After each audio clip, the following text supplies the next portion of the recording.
Okay, Bismillah, Assalamu alaikum. Alright, so we're gonna look at this sentence here, which is Al-Khamaru Juma'ul Ithim.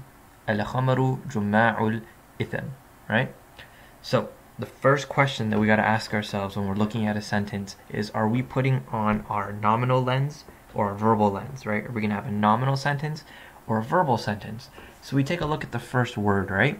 And one of the things that we want to keep in mind is that if we see alif lam at the beginning of a word or a tanween, in this case we don't have a tanween meaning the double ending, but if we were to see either of those in the beginning, then we'd know that we're dealing with a noun, right? In this case we have alif lam and it's in a state of rafa, meaning it has a dhamma ending, then we know that that can serve as our mubtada, right? So two things usually required for a simple mubtada is that it's in a state of definiteness and it's in a state of rafa. We know it's definite because it has alif lam.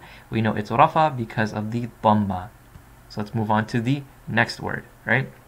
Remember, when we're dealing with nominal sentences, we have two buckets. We have the mubtada, which is the subject of the sentence, what you're talking about. Then we have the khabar, which literally means information, you know, what is being said about that subject. So let's talk about Juma'ul Ithim. So Juma', it should automatically raise a flag in your mind because it doesn't have alif lam, nor does it have tanween, a double ending. So we can't figure out if it's definite or indefinite by the usual signs, right? It has neither of them. So this will mean that it could potentially be a mudaf.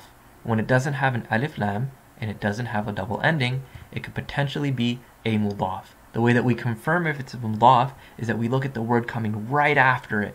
And if it's in a state of jar, then we know that we have a mudaf and we have a mudaf ilayhi.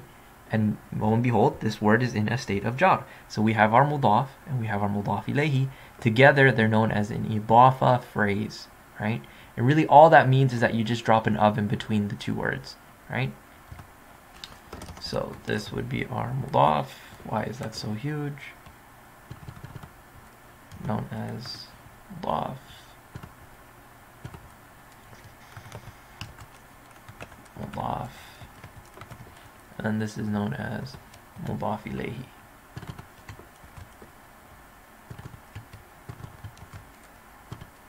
Mudaf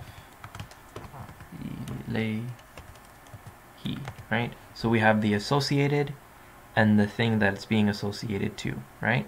So book of Allah, right? Book would be the associated and it's being associated back to the love jalal. And together these two things will then serve as your khabar because they're what's being said about the subject. Khabar. So the literal translation of this is al-khamaru, so intoxicants, are the roots of all sin, or are the root of sin, right? That's the literal translation. Alright, Jazakumullah khairan, Assalamu alaikum. I hope this clarified the two concepts that you should walk away with, which are mubtada and its khabar, and finally mudaf ilayhi. Two concepts, right? So mudaf ilayhi, the word has no alif lam, has no double ending, and the word coming right after it is in a state of jar, which is usually shown by a kasra. That means you drop an of in between the two words and you have a mudaf ilayhi.